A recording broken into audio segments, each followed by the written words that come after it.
Assalamualaikum warahmatullahi wabarakatuh. Selamat pagi semuanya. Perkenalkan, nama saya Dar Putra Andika.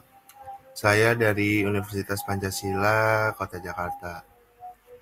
Di sini webinar kali ini saya akan menjelaskan tentang serangan ransomware, apa itu ransomware, pencegahannya bagaimana, dan pemulihannya bagaimana.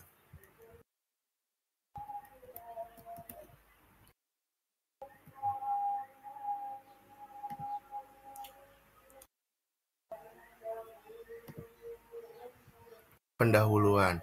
Secara umum, ransomware menjadi ancaman serius dalam dunia keamanan cyber, dengan dampak yang dapat melibatkan kehilangan data berharga, gangguan operasional, dan kerugian finansial. Beberapa ciri khas dari serangan ransomware melibatkan pesan tebusan yang meminta pembayaran dalam bentuk mata uang, kripto seperti Bitcoin, sehingga identitas penyerang sulit dilacak. Serangan ini dapat terjadi melalui email phishing, situs web berbahaya, atau menggunakan eksploitasi kelemahan dalam sistem keamanan.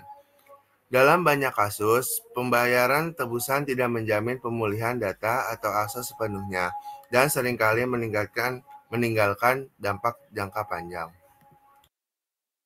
Bisa dilihat di sini ada statistiknya. Jumlah kasus serangan ransomware global meningkat hingga tahun 2021 dari tahun 2018.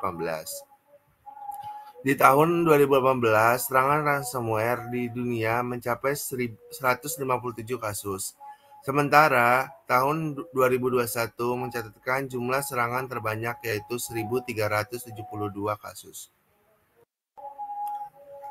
Dan di sini cara kerja ransomware itu yang pertama, penetrasi ransomware. Umumnya masuk ke sistem melalui tautan phishing, lampiran email berbahaya, atau eksploitasi kelemahan keamanan.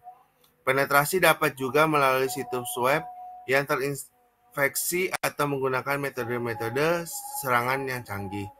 Yang kedua, setelah berhasil masuk, ransomware menginstal dirinya di dalam sistem target. Biasanya, ransomware mencari lokasi yang optimal untuk menyembunyikan diri agar sulit dideteksi. Yang ketiga, pencarian dan enkripsi. Ransomware mencari file penting seperti dokumen, gambar, dan database. Setelah menemukan target, ransomware mengenkripsi data menggunakan algoritma enkripsi yang kuat. Yang keempat, pesan ransom. Setelah enkripsi selesai, korban diberi tahu melalui pesan yang tebusan yang biasanya muncul di layar komputer atau dalam file teks yang dibuat oleh penyerang. Pesan ini berisi petunjuk tentang cara membayar tebusan untuk mendapatkan kunci deskripsi. Selanjutnya, step kelima itu transaksi keuangan. Penyerang meminta pembayaran tebusan dalam bentuk mata uang kripto seperti Bitcoin. Pembayaran tebusan dapat dilakukan melalui link yang diberikan dalam pesan atau dengan mengikuti petunjuk yang disediakan. Step keenam, deskripsi atau opsional. Setelah pembayaran tebusan diterima, penyerang dapat memberikan kunci deskripsi untuk mengembalikan akses ke data yang terenkripsi. Tidak ada jaminan bahwa penyerang akan mengembalikan data dengan sempurna dan seringkali ada resiko kehilangan data. Sampai sini aman kan ya presentasinya?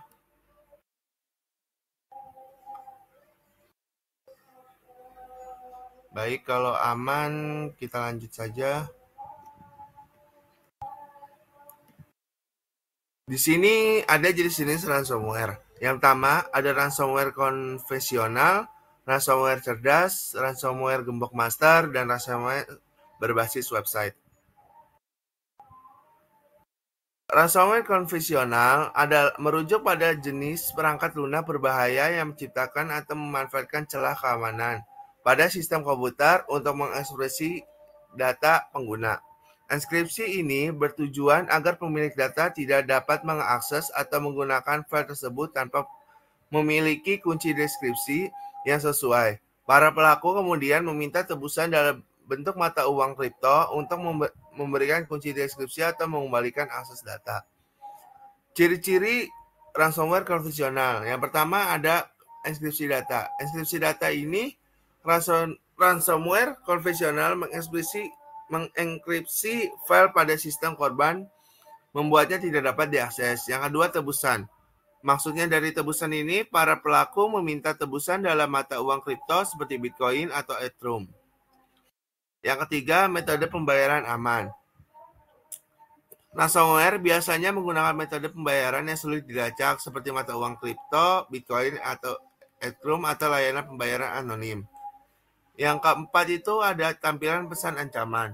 Maksudnya dari sini, korban sering diberikan batas waktu tertentu untuk membayar tebusan, ancaman untuk menghapus kunci deskripsi, atau meningkatkan jumlah tebusan jika pembayaran tidak dilakukan tepat waktu. Yang kelima itu ada penggunaan ekstensi tertentu. Ransomware sering mengubah ekstensi file dari data yang terenkripsi, menandakan bahwa file tersebut telah menjadi korban serangan. Yang keenam, penggunaan identitas palsu. Penjahat cyber sering menggunakan identitas palsu atau ancaman palsu untuk menciptakan rasa urgensi pada korban.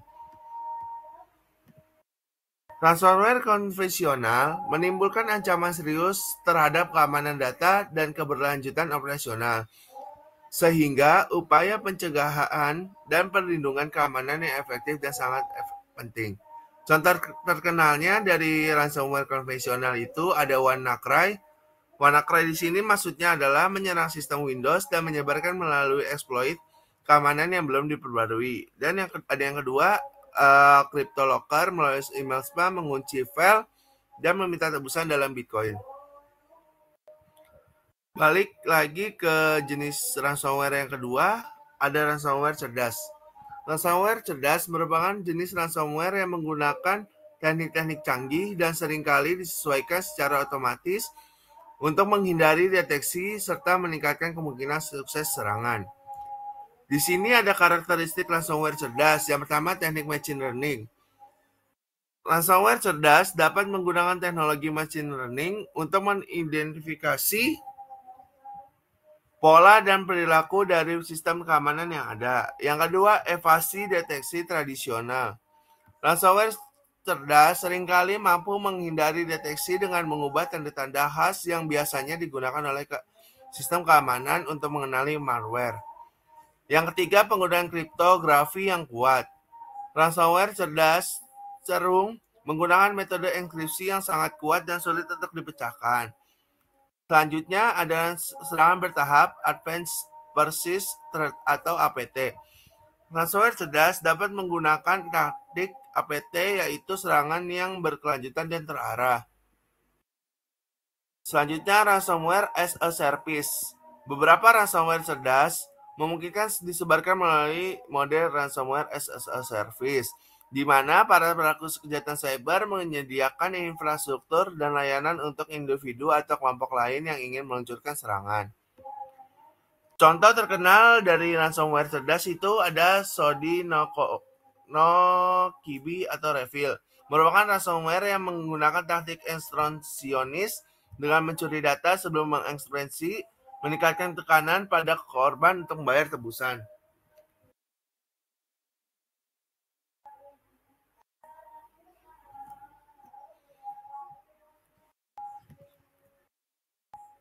Selanjutnya ada ransomware gembok master. Ransomware gembok master atau locker adalah jenis ransomware yang mengunci atau menggembok akses ke sistem atau data korban tanpa melakukan enkripsi data seperti ransomware konvensional. Ciri-ciri ransomware konvensional ada yang pertama, blokir akses sistem. Maksud dari blokir akses sistem ini, ransomware gembok master mengunci akses ke sistem operasi korban atau sebagian besar fungsionalitas komputer. Sistem akan diblokir sepenuhnya atau diakses hanya dengan tuntutan tebusan. Yang kedua, tuntutan pembayaran. Mirip dengan ransomware konvensional, ransomware gembok master menuntut pembayaran tebusan. Tuntutan ini dapat disertai dengan ancaman untuk membuka kunci akses atau merestore fungsi sistem setelah pembayaran.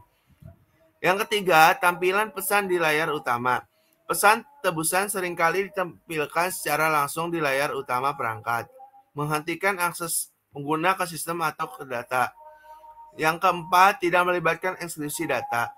Tidak seperti ransomware konvensional yang mengenkripsi file Ransomware gembok master lebih fokus pada mengunci akses ke perangkat. Yang kelima, kunci gembok. Ransomware ini menggunakan suatu bentuk gembok atau metode pembatasan akses yang bisa melibatkan kunci enkripsi untuk yang dikirimkan setelah pembayaran tebusan. Yang keenam itu ada ancaman kekerasan. Pesan tebusan dapat mencakup ancaman terhadap data atau sistem, mungkin dengan mengancam atau menghapus data atau membuat sistem tidak dapat digunakan. Contoh terkenalnya itu ada Locker Goga, merupakan menyerang sistem dan perangkat lunak perusahaan dengan cara mengunci akses ke sistem tanpa melakukan enkripsi pada file. Selanjutnya ada jenis ransomware berbasis web. Jenis ancaman cyber yang menggunakan situs web atau halaman web sebagai vektor penyebar dan serangan berbeda dengan ransomware konvensional yang seringkali menyusup melalui lampiran email atau eksploitasi kelemahan perangkat lunak. Ransomware berbasis web memanfaatkan situs web untuk mengeksploitasi kerentanan pada browser pengguna atau perangkat lunak server web. Ciri-ciri ransomware konvensional. Yang pertama, drive by download. Ransomware berbasis web seringkali menggunakan metode drive by download, di mana malware secara otomatis diunduh dan diinstal pada perangkat pengguna tanpa persetujuan mereka. Ini dapat terjadi ketika pengguna mengunjungi situs web terinfeksi. Yang kedua itu ada malware phishing. Malware phishing atau iklan berbahaya dapat digunakan sebagai sarana untuk menyebarkan ransomware berbasis web. Pengguna yang mengklik iklan yang terinfeksi dapat terkena serangan ransomware. Yang ketiga adalah eksploitasi kerentanan browser. Ransomware ini memanfaatkan kerentanan pada browser pengguna seperti plugin atau ekstensi yang tidak aman untuk menyusup ke perangkat. Yang keempat itu ada watering hole attacks. Ransomware dapat menargetkan situs web yang sering dikunjungi oleh kelompok target tentu mengintai di watering hole favorit mereka untuk menyebarkan malware.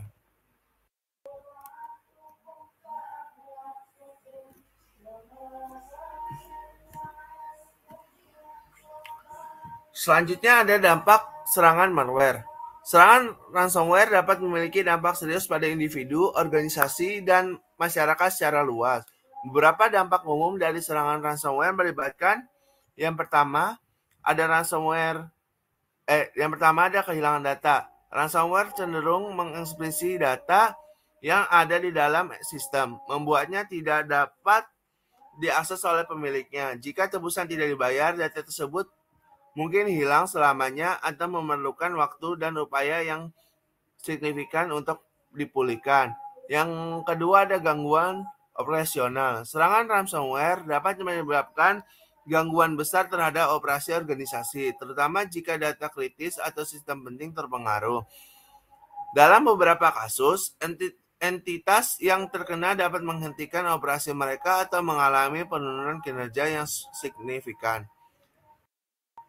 Yang ketiga ada kerugian keuangan. Kerugian keuangan pembayaran tebusan yang diminta oleh perilaku seringkali merupakan sumber kerugian finansial langsung. Selain itu, biaya pemulihan reputasi merosot dan potensi hilangnya pelanggan atau mitra bisnis dapat menyebabkan kerugian jangka panjang. Yang keempat adalah ketidakpastian keamanan. Serangan ransomware menciptakan ketidakpastian terkait keamanan sistem. Organisasi harus meningkatkan langkah-langkah keamanan mereka untuk mencegah serangan serupa di masa depan. Yang kelima itu ada reputasi merosot. Organisasi yang menjadi korban serangan ransomware dapat mengalami penurunan reputasi karena gagal melindungi data pelanggan atau mengatasi ancaman keamanan. Kehilangan kepercayaan dari pelanggan dan mitra bisnis dapat menjadi dampak panjang. Yang keenam, ancaman terhadap privasi. Serangan ransomware yang melibatkan pencurian data atau ransomware ganda dapat mengancam privasi individu dengan mengungkap informasi pribadi atau bisnis. Dengan memahami dampak-dampak ini, organisasi dapat meningkatkan langkah-langkah keamanan mereka untuk mengurangi resiko serangan ransomware. Selanjutnya ada proses serangan ransomware Proses serangan ransomware melibatkan beberapa langkah yang dilakukan oleh para penyerang untuk mencapai tujuan mereka. Berikut adalah tahapan umum dalam serangan ransomware. Yang pertama ada infeksi awal. Serangan ransomware dimulai dengan cara menginfeksi sistem target. Metode umum termasuk mengirimkan email phishing dengan lampiran yang berisi malware, eksploitasi kelemahan perangkat lunak, atau memanfaatkan serangan cyber lainnya. Yang kedua ada penyusupan. Setelah malware masuk ke sistem, ransomware mencoba untuk menyusup ke jaringan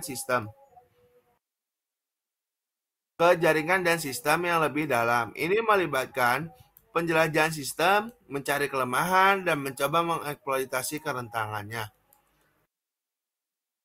Yang ketiga, eskalasi hak akses. Para penyerang berusaha untuk mendapatkan hak akses yang lebih tinggi di dalam sistem atau jaringan.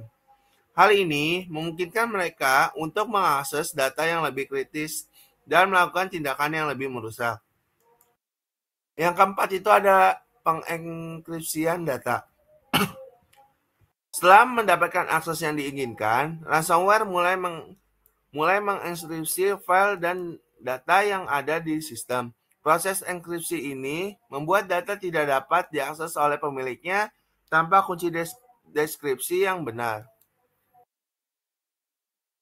Yang kelima ada tampilan pesan pemerasan. Setelah enkripsi selesai, serangan ransomware menampilkan pesan pemerasan pada korban.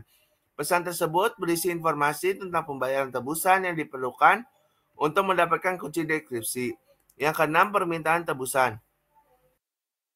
Para penyerang biasanya meminta pembayaran tebusan dalam bentuk mata uang kripto, seperti Bitcoin. Untuk memberikan kunci dekripsi, mereka memberikan instruksi tentang cara melakukan pembayaran dan mengklaim bahwa hanya dengan membayar tebusan, korban dapat mendapatkan kembali akses data mereka. Yang ketujuh ada ancaman pengungkapan data. Beberapa serangan ransomware modern juga mencakup ancaman-ancaman untuk mengungkapkan atau menjual data yang dienkripsi jika tebusan tidak dibayar. Ini menambahkan dimensi ancaman tambahan terhadap privasi korban. Yang ke-8 itu pembayaran tebusan. Jika korban memutuskan untuk membayar tebusan, mereka mengikuti instruksi yang diberikan oleh para penyerang. Pembayaran ini seringkali dilakukan dengan mata uang kripto untuk menjaga anonimitas. Yang ke-9, pemulihan atau tidak. Meskipun beberapa korban yang membayar tebusan mendapatkan kunci, dekripsi, dan dapat memulihkan data mereka, tidak ada jaminan bahwa para penyerang akan memenuhi janji. Bahkan setelah pembayaran, serangan ransomware dapat meninggalkan sistem dalam keadaan rentan atau terinfeksi kembali. Yang ke-10, tindakan pemulihan dan pencegahan. Setelah serangan, organisasi atau individu yang terkena perlu mengambil tindakan untuk memulihkan data, meningkatkan keamanan, dan mencegah serangan serupa di masa depan. Memahami tahapan serangan ransomware dapat membantu individu dan organisasi untuk mengimplementasikan tindakan pencegahan yang lebih efektif serta mempersiapkan rencana pemulihan yang lebih baik.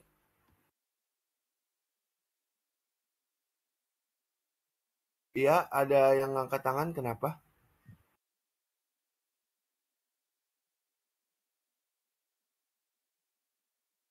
Carlos.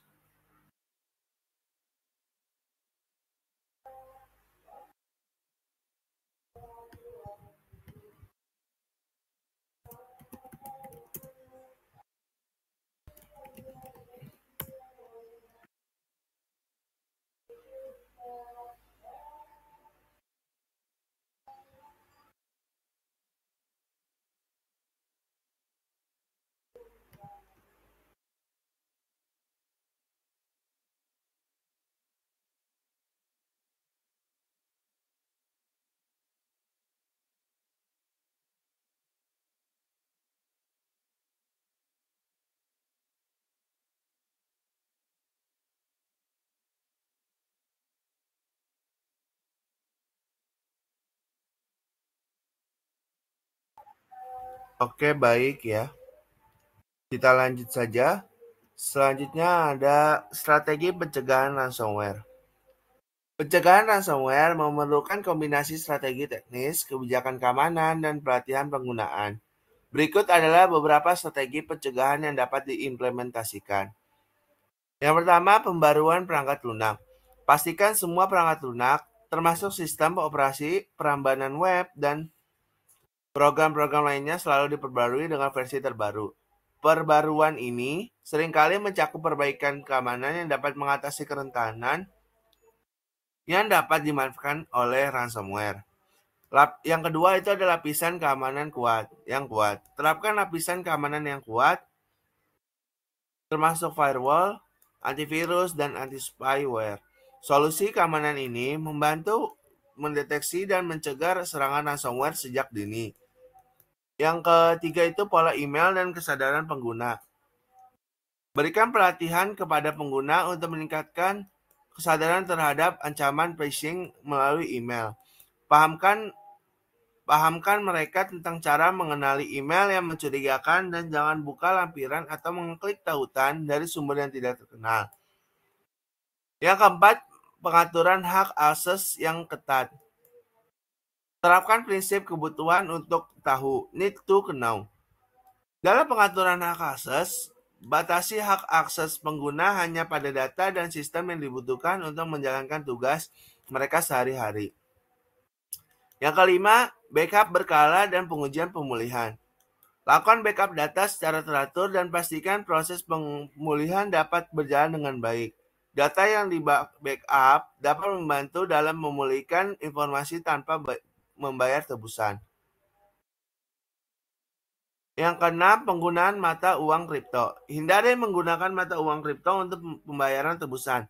Tindakan ini dapat mengurangi insentif bagi para penyerang dan membantu mengurangi dampak ekonomi dari serangan ransomware. Yang ketujuh, filter email dan konten web. Terapkan filter email dan konten web yang canggih untuk mengidentifikasi dan memblokir konten yang mencurigakan.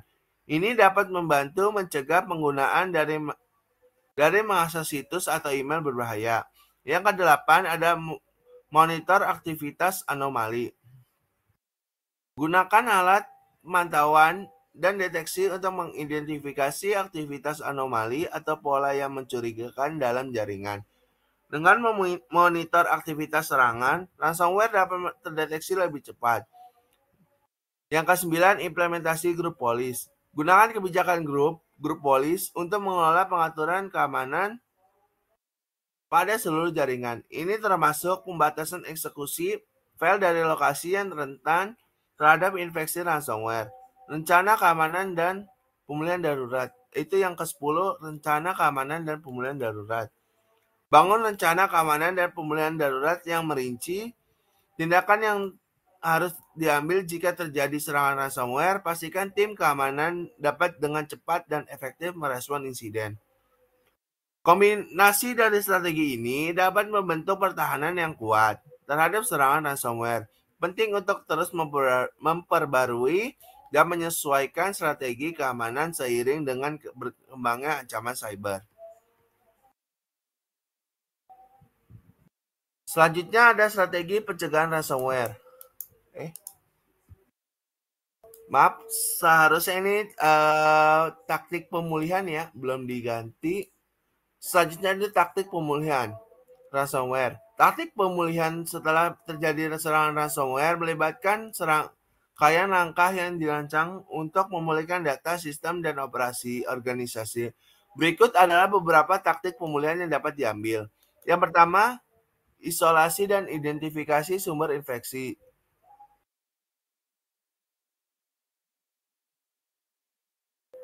Segera isolasi sistem yang terinfeksi dari jaringan untuk mencegah penyebaran lebih lanjut.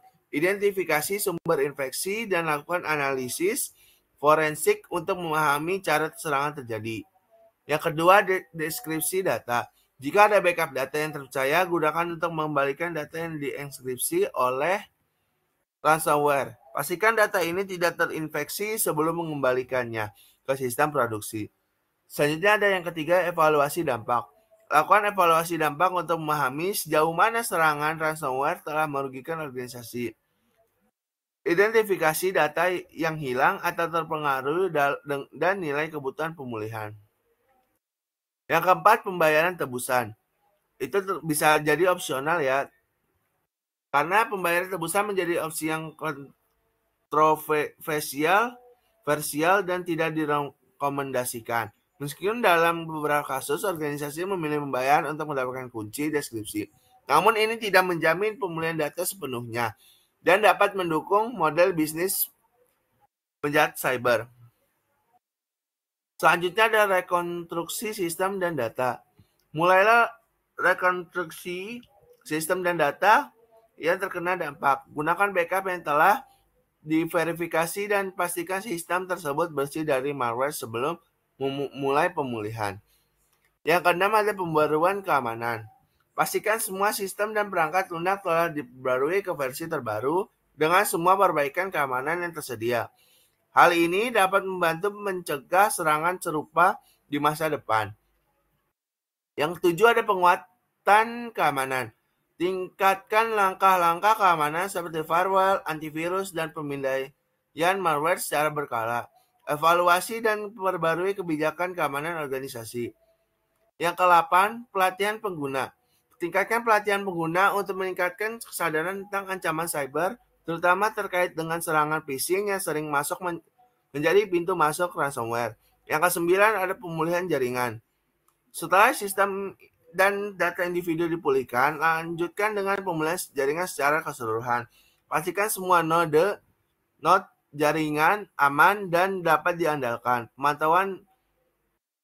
Yang ke-10, pemantauan keamanan dan deteksi dini. Implementasikan sistem pemantauan keamanan yang aktif untuk mendeteksi aktivitas mencurigakan atau serangan cyber lainnya secara dini. Pemantauan yang efektif dapat membantu mengidentifikasi ancaman sebelum menyebabkan kerusakan yang signifikan. Selanjutnya ada kesimpulan dari webinar kali ini. Ransomware adalah ancaman serius yang melibatkan enkripsi data dan tuntutan pembayaran tebusan. Proses serangan mencakup infeksi sistem, enkripsi data, dan tuntutan pembayaran. Taktik pemulihan melibatkan isolasi sistem, deskripsi data dari backup, dan pembaruan keamanan. Backup yang terpercaya menjadi kunci pemulihan, dan kesadaran pengguna serta pelatihan penting untuk mengidentifikasi ancaman, keseluruhan pemahaman yang baik. Pencegahan efektif dan rencana pemulihan yang terstruktur esensial untuk melindungi organisasi dari serangan ransomware. Baik, sekian webinar kali ini. Jika ada pertanyaan bisa langsung di chat di kolom chat ya.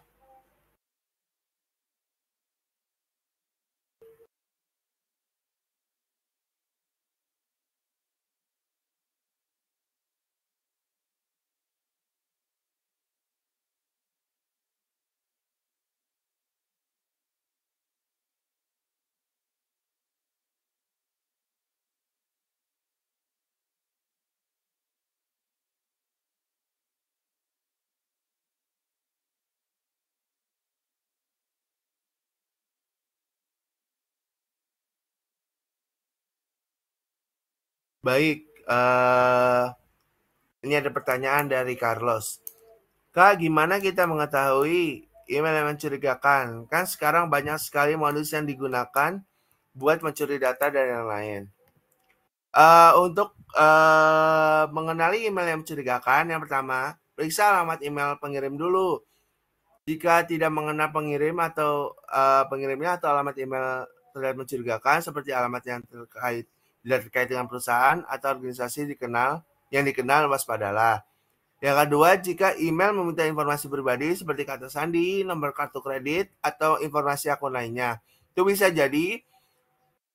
menjadi tanda bahwa email tersebut mencurigakan. Selanjutnya itu email yang mengancam atau mendesak Anda untuk segera bertindak seperti mengklik tautan atau mengunduh lampiran. Seringkali mencurigakan. Terus selanjutnya itu adalah hati-hati dengan tautan yang tidak Anda kenali atau lampiran email yang mencurigakan. Jangan mengeklik tautan atau mengunduh lampiran jika Anda merasa ragu tentang keasliannya. Terus yang kelima itu biasanya bahasa atau tata bahasa yang buruk. Email yang penuh dengan kesalahan tata bahasa atau ejaan yang buruk mungkin merupakan tanda bahwa email tersebut mencurigakan. Yang keenam itu, jika email menawarkan sesuatu yang terlalu bagus untuk jadi kenyataan seperti hadiah besar atau kesempatan investasi yang menguntungkan, itu bisa jadi tanda bahwa email tersebut mencurigakan. Terus yang ketujuh itu penipu sering mencoba meniru nama dan logo perusahaan yang dikenal untuk membuat email mereka terlihat sah. Periksa dengan cermat apakah nama dan logo perusahaan sesuai dengan yang Anda kenal. Ada contoh email yang mencurigakan nggak, Kak?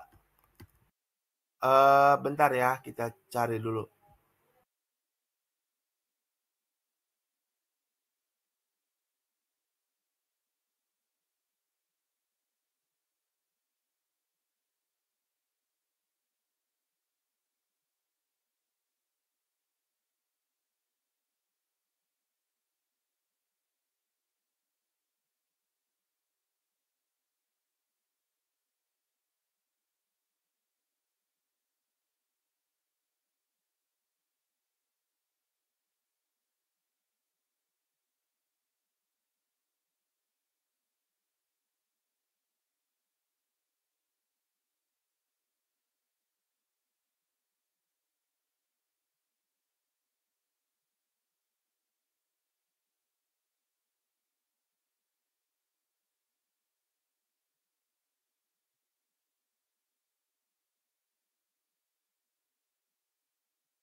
Oke, di sini sudah nemu contohnya. Nah, di contoh email yang mencurigakan di sini non-where sender, di sini bad grammar yang tadi sudah dijelaskan, terus non-URL email link, terus threat of lost service, no contact info. Biasanya seperti ini kalau email-email yang mencurigakan. Oke, untuk yang lain ada pertanyaan lagi?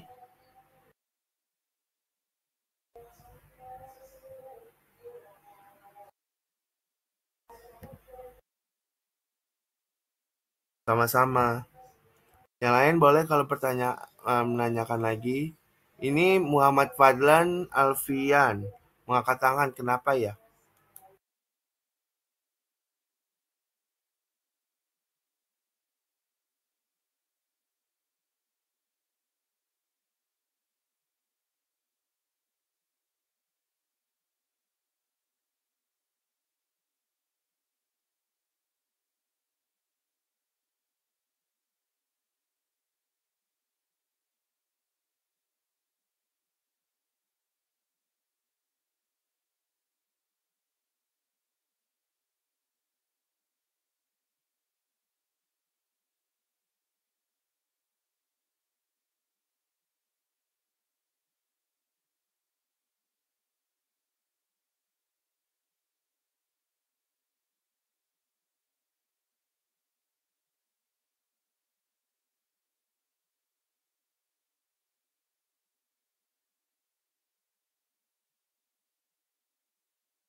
Contoh forensiknya gimana Kak? Khususnya ransomware yang berbasis URL. Bisa dijelaskan lebih detail? Oke, sebentar ya.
Ini maksudnya contoh forensiknya itu cara ininya ya, cara menganalisisnya ya.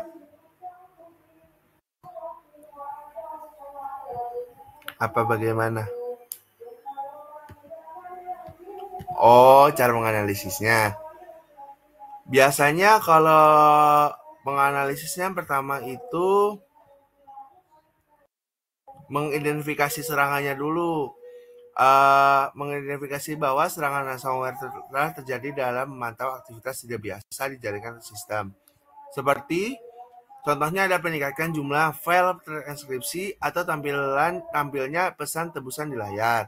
Yang kedua biasanya kita kumpulkan bukti-bukti terkait dengan serangan ransomware yang dikumpulkan, termasuk ransom note, catatan aktivitas sistem, dan informasi tentang URL yang digunakan oleh penyerang. Yang ketiga, setelah bukti terkumpul, biasanya kita menganalisis URL dulu yang terkait dengan serangan, termasuk URL yang tercantum dalam pesan tebusan atau yang digunakan untuk pembayaran. Terus selanjutnya ada jejak digital. Kita menganalisis dulu terhadap jejak digital yang ditinggalkan oleh serangan, termasuk log sistem, catatan jaringan, dan jejak file dienkripsi. Selanjutnya itu ada rekonstruksi serangan. Biasanya mencoba merekonstruksi serangan rangkaian peristiwa yang terjadi selama serangan. mulai dari titik masuk ransomware hingga titik yang diambil oleh penyerang. Ini membantu memahami proses serangan dan poin-poin lemah yang mungkin dieksploitasi. Yang keenam itu adalah menganalisis dulu pembayaran. Jika ada sanksi pembayaran terkait dengan serangan, mungkin juga dapat meneliti detail pembayaran, termasuk aliran dana dan akun yang digunakan untuk menerima pembayaran tebusan. Yang terakhir itu ada pemulihan data. Setelah serangan dipahami dan jejak digitalnya dianalisis, mereka dapat mencari solusi untuk memulihkan data yang terenkripsi dan mengidentifikasi backup yang dapat dipulihkan. Seperti itu, Burhanuddin.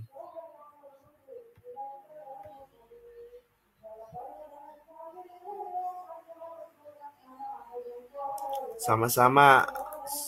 Uh, yang lain boleh yang mau ditanya-tanya?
Baik, ada pertanyaan lagi dari Canda. Kak, mengapa penting untuk membackup data secara teratur? Membackup data secara teratur penting karena dapat membantu minimalkan kerugian dalam kasus serangan ransomware atau kehilangan data lainnya. Dengan memiliki salinan data yang dapat dipulihkan, organisasi atau pengguna dapat mengembalikan sistem mereka ke keadaan semula yang lebih cepat dan lebih sedikit gangguan. Seperti itu jawabannya, Canda.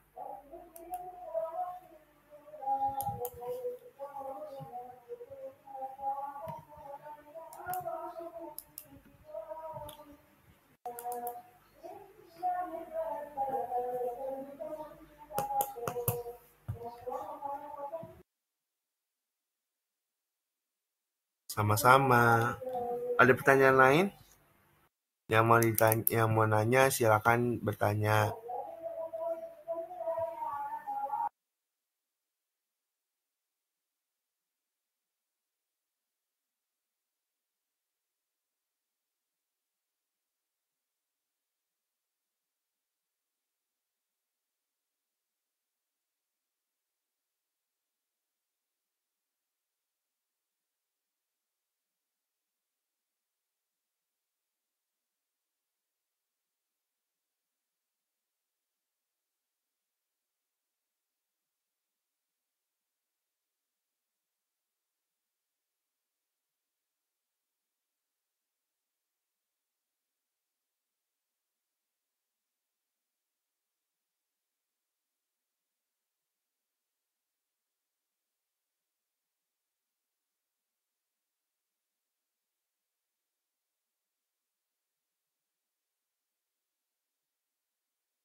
Jika tidak ada pertanyaan lagi, mungkin ditutup atau ada yang mau tanya lagi?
Oke, baik, ada yang bertanya lagi. Izin bertanya, perbedaan ransomware sama malware. Kalau ransomware itu adalah jenis malware yang mengenkripsi data atau mengunci akses ke sistem dan meminta tebusan untuk membalikan akses atau deskripsi data. Kalau malware itu adalah istilah umum yang digunakan untuk merujuk pada perangkat lunak berbahaya yang dirancang untuk merusak, mengganggu, atau mencuri data dari sistem komputer atau perangkat. Tujuannya kalau ransomware itu untuk memeras uang dari korban dengan meminta tebusan. Kalau malware itu bisa bervariasi, termasuk mencuri informasi sensitif, merusak sistem, menyebarkan spam, atau menciptakan pintu belakang untuk akses yang tidak sah. Seperti itu jawabannya. Apakah sudah cukup?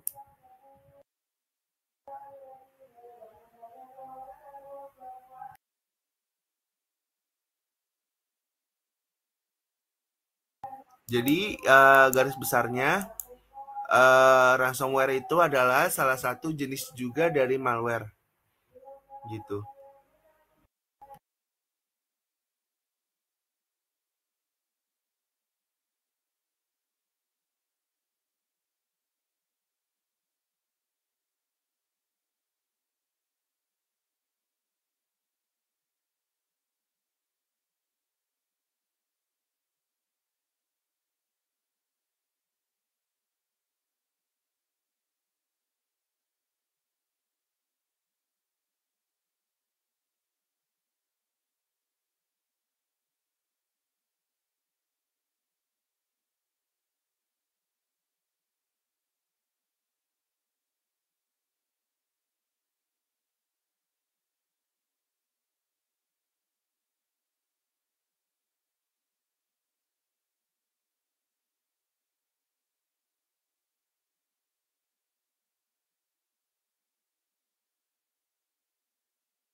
Betul, biasanya ransomware itu biasanya dia minta tebusan untuk mengembalikan kunci atau enkripsi data tersebut. Biasanya berupa uangnya kripto gitu-gitu, uang-uang yang tidak ini seperti itu.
Baik, izin menjawab. Mohon maaf, barangkali tadi saya lost sudah jelaskan, tapi pas saya nggak aktif karena nyambi kerja. Kalau sudah kena ransomware, bagaimana cara mengatasinya? Cara mengatasinya,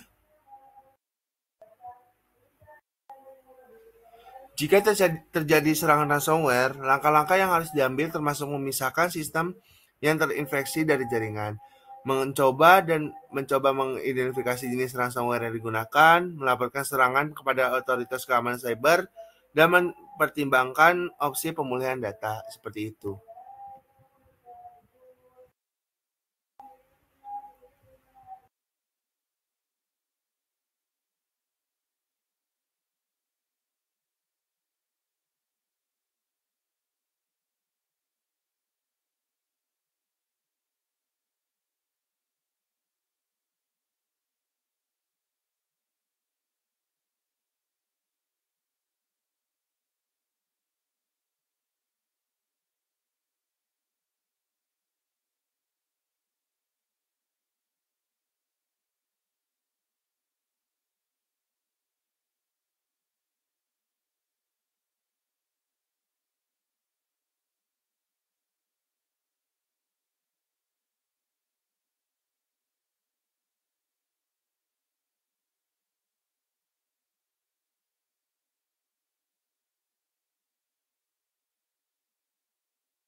Baik, ada pertanyaan lagi dari Mas Kuri.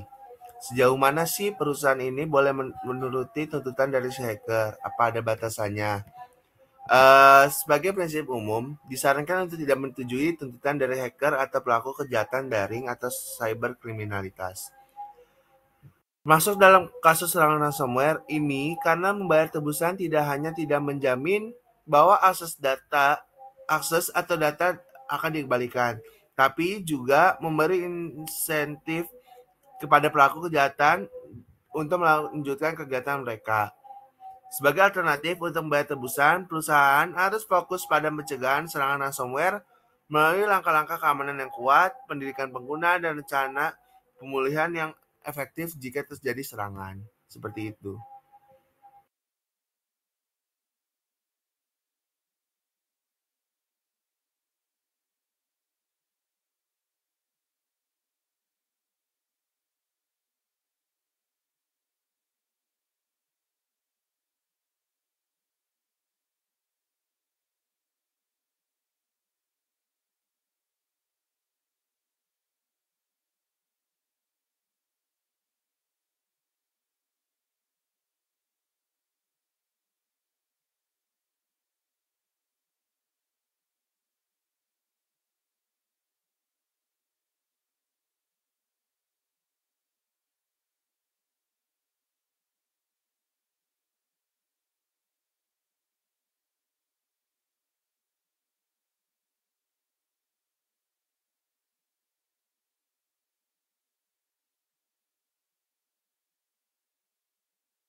Baik, izin menjawab.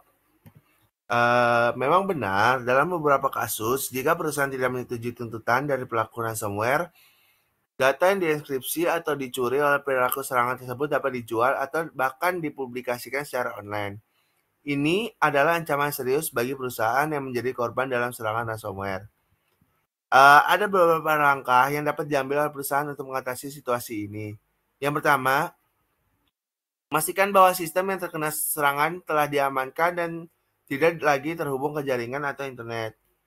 Yang kedua, melakukan investigasi forensik untuk memahami sumber dan ruang lingkup serangan ransomware.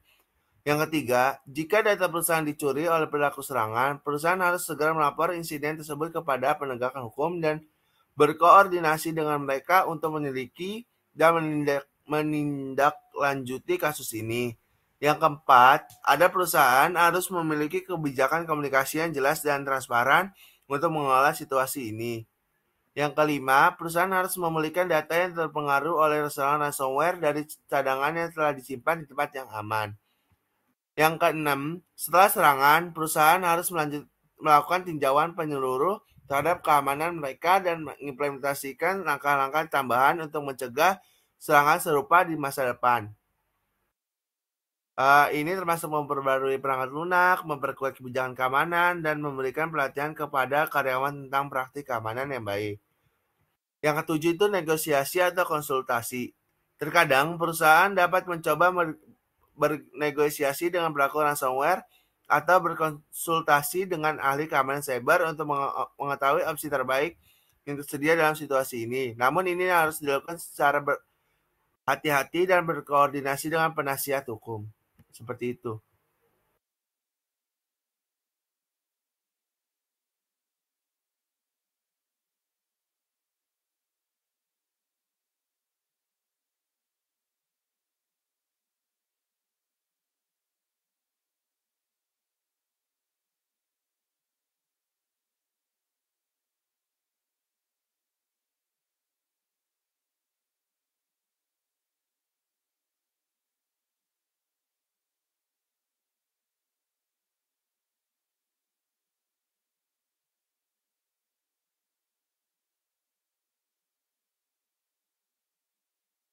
Oke, karena ini sudah mau mepet dengan sholat Jumat, saya tutup aja ya untuk webinar kali ini. Terima kasih yang sudah hadir, terima kasih yang sudah mendengarkan. Kalau ada kata-kata yang salah, tolong dimaafkan. Sebelum ditutup, Carlos lagi ngetik kenapa? Makasih ilmunya, Kak. Eh, Kalau ada kata-kata yang salah atau kurang, mohon dimaafkan. Billahi taufiq walhidayah. Assalamualaikum warahmatullahi wabarakatuh. Terima kasih semuanya.